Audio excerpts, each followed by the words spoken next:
Hello everybody. So you may not know this, but I live in Uiwang.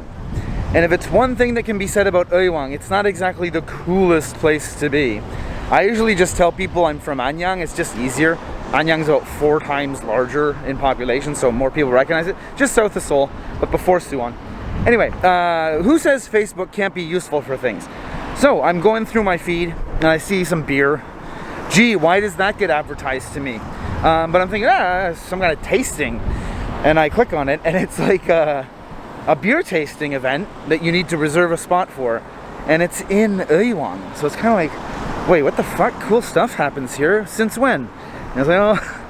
And so I got my tickets, 15 bucks. It's basically a little speech and a kind of tasting for the original beer company. And it is here at this place called Movement Lab. No idea, but we're gonna go inside.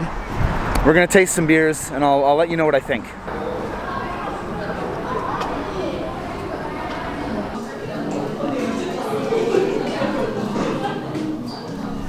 Beer on the rocks.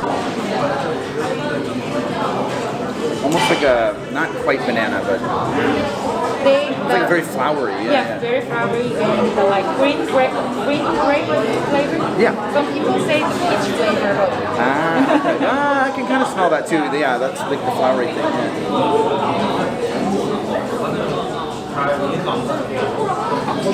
The people, if I don't explain the beer bottle, they think this is champagne. Or The branding is very wine focused. Oh yeah, it smells like it's like classic barrel aged smell. Yeah.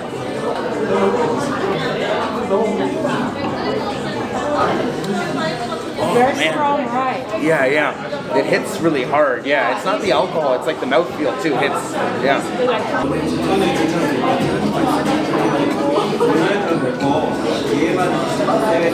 Oh man. This reminds me of the Fundamental Brewing, the one that I said tasted like a garden. It's really nice. They put Sichuan pepper seeds in here, and it's just, oh man, really nice. It has that very like fresh gardeny British backyard kind of smell to it. It's really good.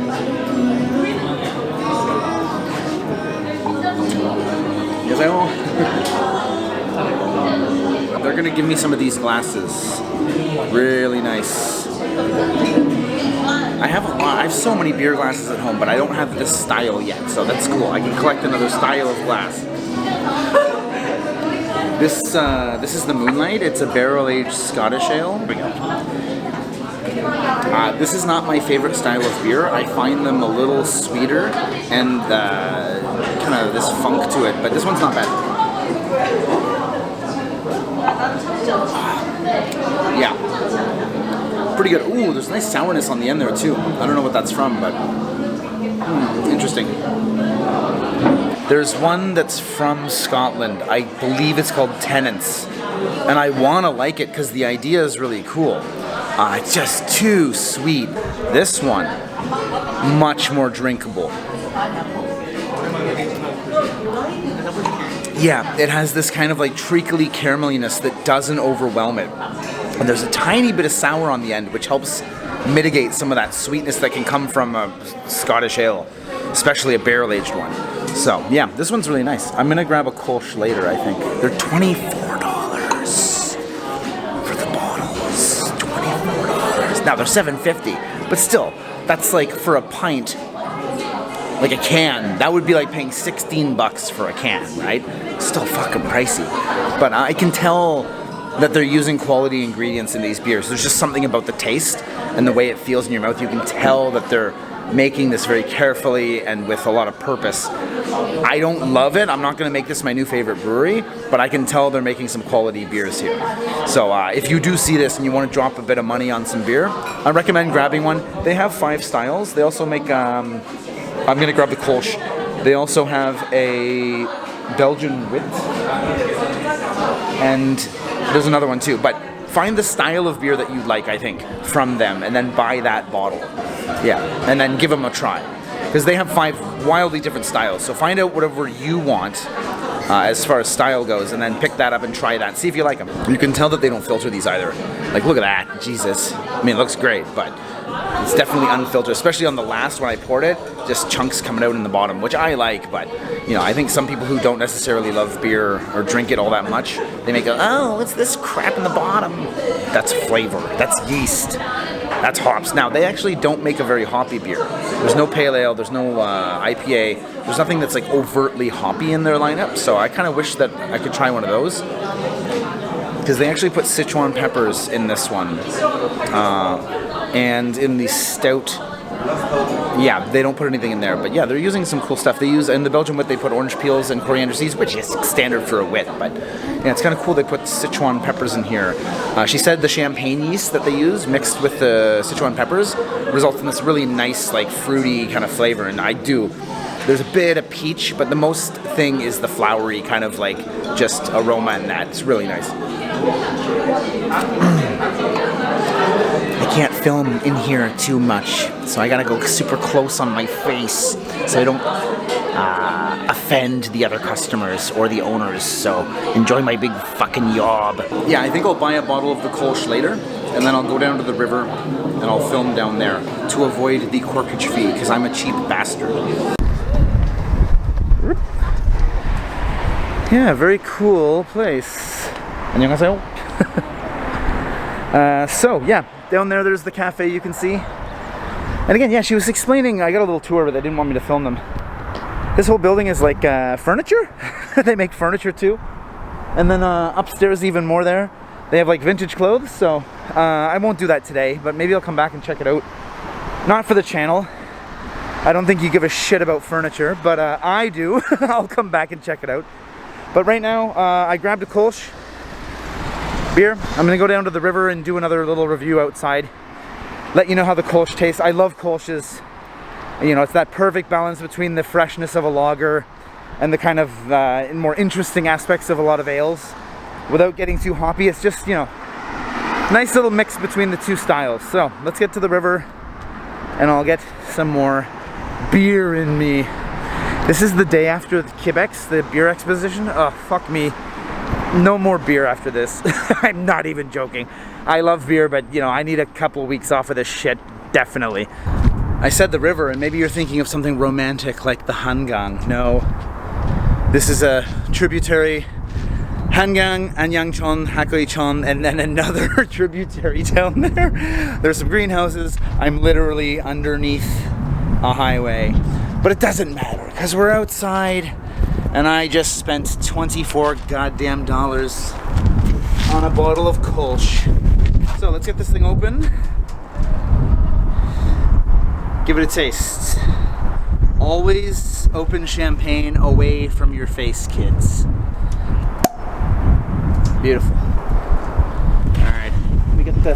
Fuck me.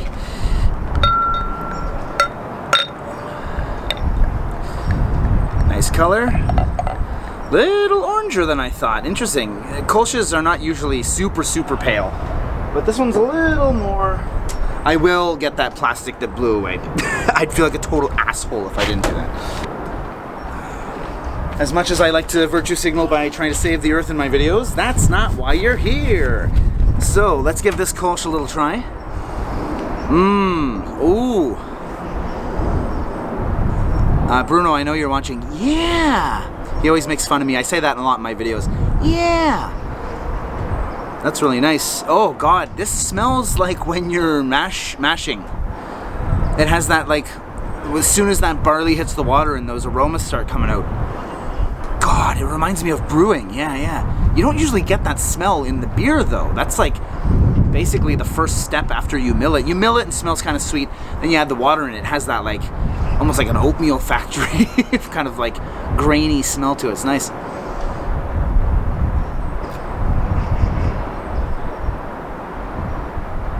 God, that's good. Oh man, that's really nice. Ooh, there's a nice bit of sweetness on the end there, way after it goes down. This is like liquid bread in the best way. And I know beer is often called that, right? But this really is like a really nice loaf of bread going down. like a nice pain de campagne, like a nice French loaf. Not a white baguette. It has a bit more of that whole wheaty kind of nice flavor to it. It's not a white bread. It's not white baguette. Like a pain de campagne, country bread.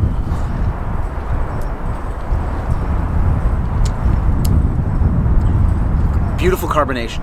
It sits somewhere in the middle. Wow. I mean, I don't know if it's worth $24, but it's very nice. Yeah, the people running the tasting are not the beer company. They've partnered with them to kind of show the beers. But I was in touch with one of the guys from the brewery on email. I'll have to ask him, like, yeah. Although that's a rude question. Why do you charge so much for your beer? He's obviously going to say, because we think that it's worth that, right? There's no other answer than that. What's he going to say? Because people are stupid and they'll think it's a luxury product? Yeah. I mean, even if he did think that, he's not going to say it, so. But I am curious why, because again, 500 milliliter of most craft beers in Korea run about 6.5, 7, maybe 8 on the higher end. On the higher end, maybe 10. 16, that's a lot higher in price, and I'm just trying to figure out what justifies that.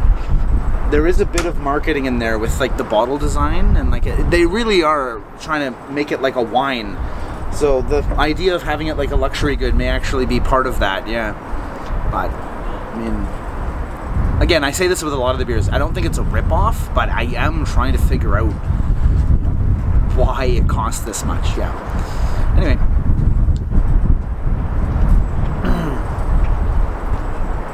Spring is here, beautiful day, beautiful beer, and this will be my last beer for a while, not too long, but I'm so fucking sick. I'm not even hungover, I'm just so sick of beer. So, I have enough videos to last me a long time. I'll put them up. You won't be short of content, but I'm taking a break. Anyway, thanks for watching.